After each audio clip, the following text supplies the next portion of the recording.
Hello friends, स्वागत है आपका आपके अपने लीगल चैनल सोच पर प्रहार में। मैं हूं एडवोकेट सनी शर्मा। और दोस्तों, आज की इस वीडियो में फिर से मैं आपसे एक लीगल टॉपिक पर बात करने वाला हूं। लेकिन दोस्तों, इस वीडियो को शुरू करने से पहले एक क्लाइंट का मैसेज मैं आप सब तक पहुंचाना चाहता हूं। दोस्तों, लीगल जानकारी देने के साथ साथ ये भी बहुत जरूरी है कि हम आपको आगाह भी करें कि आप कैसे प्रॉब्लम में फंस सकते हैं। देखिए दोस्तों, जिस चीज के फायदे हैं उस चीज के नुकसान भी हैं।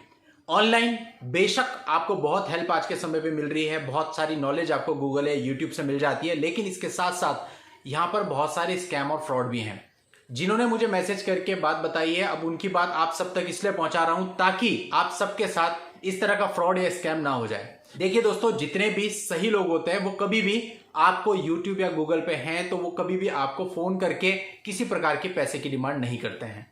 तो आपको यदि इस प्रकार की कोई भी कॉल किसी भी चैनल के नाम से आ रही है या किसी एडवोकेट के नाम से आ रही है तो आपको उसे पैसा नहीं देना है, क्योंकि इस प्रकार से कोई भी व्यक्ति आपको कॉल करके पैसे की डिमांड कर सकता है कि मैं फला फला बोल रहा हूं और मेरे को इतना अमाउंट दे दीजिए, मैं आपका ये काम करा दूंगा।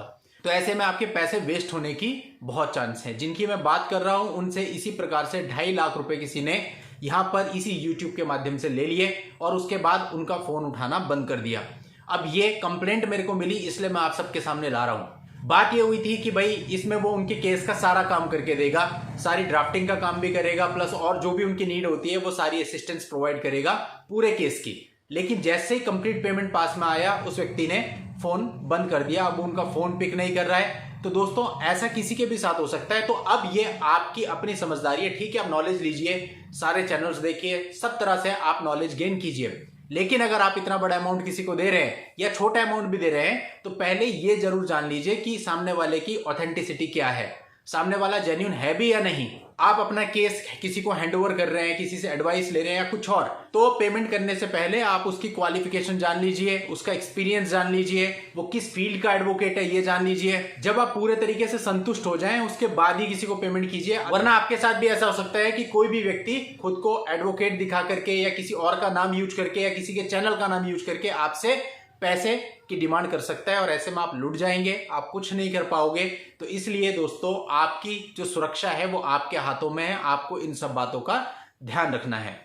जहां तक दोस्तों मैं अपने चैनल की बात करूंगा, हमारे द्वारा किसी को भी कोई कांटेक्ट नहीं किया जाता, कभी किसी से कोई पैसे की डिमांड नहीं की जाती। हम केवल अपना कंटेंट आप तक लाते हैं। यदि कोई हमारा क्लाइंट खुद हमसे संपर्क करेगा तो ही हम उससे बात करते हैं, अदरवाइज हम किसी से बात नहीं करते हैं। तो इसलिए इस प्रकार के किसी भी धोखे में मत रहिएगा। कभी भी आपको एडवोकेट सनी शर्मा या सोच पर प्रहार नाम के चैनल से कोई भी कॉल आती है तो वो 101% फेक कॉल है। हमारे द्वारा किसी को खुद से कॉल नहीं की जाती है।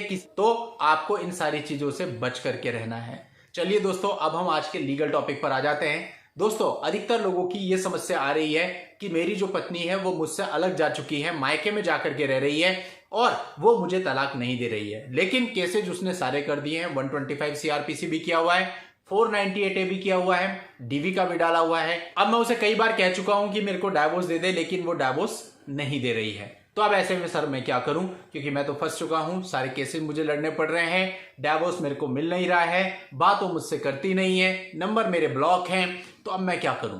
तो ऐसे में कोई भी व्यक्ति खुद को फंसा हुआ महसूस करता है, क्योंकि वो अपनी लाइफ में आगे नहीं बढ़ पा रहा होता है। अब सबसे पहले तो दोस्तों, आप खुद को लाइट वर्जन में रखना सीखिए। कहने का मतलब, आपको बहुत ज्यादा पेन नहीं लेना है कि केसेज चल रहे हैं। आपको कोशिश करनी है कि केसेज में जब भी आपकी जरूरत हो वहां पर फिजिकल अपेयर होने की तो अपेयर होएं। अदरवाइज कानून यह है कि अगर आपके वकील साहब वहां हैं तो वो आपकी तरफ से प्रेजेंट हो सकते हैं और आपकी एक एप्लीकेशन वहां लगा सकते हैं कि आप आने में असमर्थ हैं। यानी सार यह है कि आपको हर बार हर डेट पर कोर्ट में जाना जरूरी नहीं है। तो आप देखिए, बस इतना जरूर है कि जो भी आपके वकील साहब हो उनसे आपकी बॉन्डिंग अच्छी हो, ताकि ये ना हो कि मिसकम्युनिकेशन में या किसी और वजह से आपकी वहां पर एप्लीकेशन ना लगे। क्योंकि यदि किसी क्रिमिनल केस में आप भी नहीं जाते हैं, आपके वकील साहब भी अपेयर नहीं हुआ और आपकी एप्लीकेशन नहीं लगी, तो ऐसे केस में आपके वारंट हो जाएंगे। तो दोस्तों, सारी बातों को ध्यान में रखना है, एक बैलेंस बना के चलना है। और इसके साथ साथ अगर पत्नी डाइवोर्स नहीं दे रही है, अब आपको उसे डाइवोर्स पे लाना है। तो बात ये होती है कि किसी मीडिएटर को डाल के भी यदि आप बात करते हो डाइवोर्स की, तो फिर वहां से डिमांड आ जाती है कि इतना आप कर दीजिए, हम डाइवोर्स आपको दे देते हैं। लेकिन उतना करने में आप असमर्थ हैं या फिर उतना आप नहीं करना चाहते हैं क्योंकि आपको लगता है कि अनरीजनेबल है। आपने शादी में कुछ नहीं लिया, लेकिन अभी वापसी में आपको इतना ज्यादा देना पड़ रहा है, जो कि किसी भी सूरत में सही नहीं कहा जा सकता।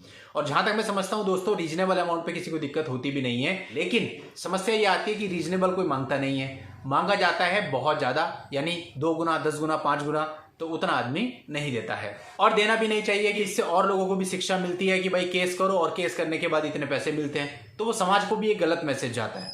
भाई अगर कोर्ट कुछ करेगी वो तो लीगल है कि लीगली अगर कोर्ट ने आपको कोई ऑर्डर कर दिया आप इतने पैसे दो, लेकिन दोस्तों कोर्ट भी ऐसा ऑर्डर नहीं करती है।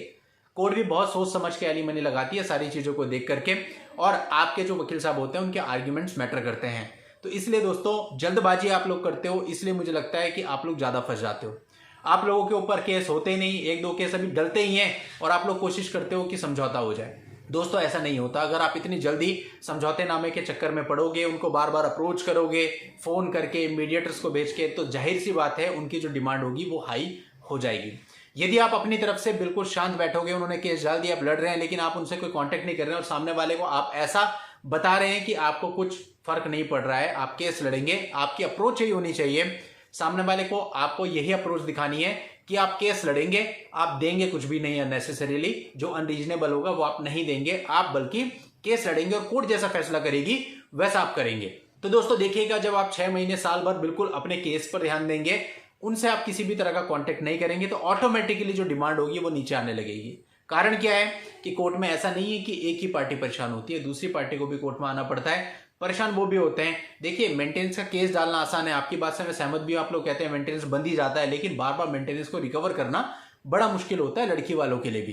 क्योंकि देखो लड़का भी ऐसा नहीं है कि हर महीने बिल्कुल टाइम से मेंटेनेंस डाल देगा। मैक्सिमम केस में क्या होता है, लड़का मेंटेनेंस नहीं देता है, अब 1 बार नहीं दिया, 2 बार नहीं दिया, साल भर का इकट्ठा हो गया, तो लड़की को रिकवरी के लिए जाना पड़ता है। अब लड़की भी रिकवरी के लिए जाती है तो उसका भी पैसा लगता है, टाइम लगता है, हैरेसमेंट उनको भी होता है, तब जाकर के वो पैसा देता है। अब 1 बार रिकवरी के बाद लड़का फिर से देना बंद कर देता है। तो इस प्रकार की चीजें चलती हैं। तो हैरेसमेंट लड़की का भी होता है, तो लड़की का भी हैरेसमेंट होता है। तो आप देखेंगे कुछ समय के बाद जब लड़की भी परेशान हो जाती है, वो भी कहती है कि क्या ये मतलब कुछ पैसे लेने के लिए बार बार कोर्ट में हमें जो है रिकवरी डालनी पड़ती है, कोर्ट के चक्कर काटने पड़ते हैं। तो उसको भी ये लगता है कि एक बार में सेटलमेंट कर लें, तो जो डिमांड होती है वो अपने आप डाउन हो जाती है।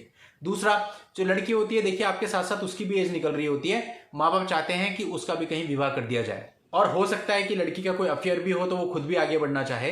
तो इसलिए भी अगर आप थोड़ा सा शांति रखेंगे, थोड़ा सा पेशेंस रखेंगे, तो बहुत नीचे डिमांड्स आ जाती है। हमने ऐसे केस भी देखे जहां पर लड़की 50 लाख की डिमांड कर रही थी अनरीजनेबल, और लड़का रीजनेबल देने को तैयार था, लेकिन उसने कहा नहीं मैं 50 से नीचे नहीं लूंगी। लेकिन जब 2-2.5 साल केस को चलते हुए हो गए, तो ऑटोमेटिकली वो जो अमाउंट 50 की थी वो डाउन होते होते होते करंट टाइम पे 12 लाख रुपए पे आ चुकी है, और अभी उसमें भी निगोशिएशन होगा। कहने का मतलब है टाइम तो लगता है, लेकिन उस पूरी ड्यूरेशन में मीनवाइल आप उनको बार बार अप्रोच कर रहे हैं, बार बार अप्रोच कर रहे हैं, उनकी डिमांड कभी नीचे नहीं आएगी।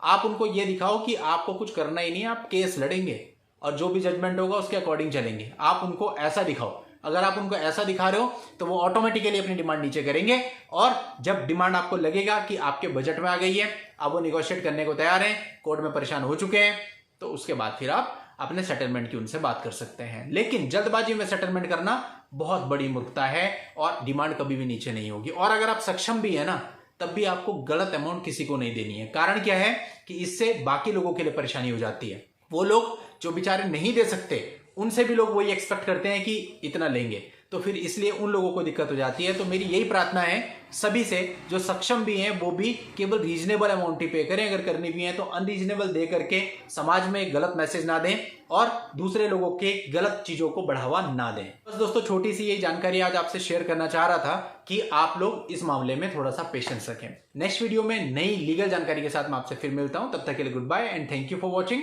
Take care.